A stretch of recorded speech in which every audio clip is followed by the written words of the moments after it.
Hey guys, welcome to today's quick vehicle visionary. Really more of a Q&A than a tutorial, but it has to do with a couple of questions that came about from a video I shared recently here on the Vehicle Visionary YouTube channel about the Mercedes-Benz Dachcam feature within the Mercedes-Benz user experience.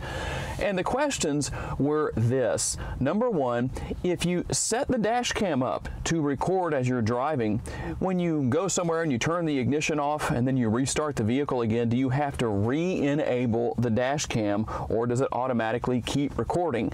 And the answer is it will automatically keep recording. Question number one, that's answered. What about question number two?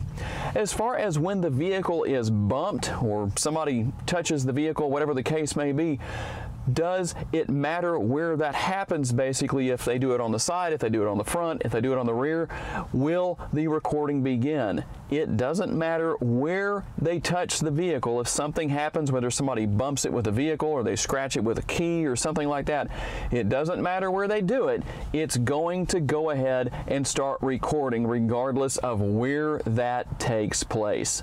So I appreciate y'all asking questions, guys, because that shows me how to do a better job of covering the tutorials and answering the questions maybe a little more thoroughly before they're basically asked. So I appreciate my friends here at Mercedes-Benz of Shreveport for giving me this vehicle to use to answer the question for you, and all of you for being kind enough to take the time to watch.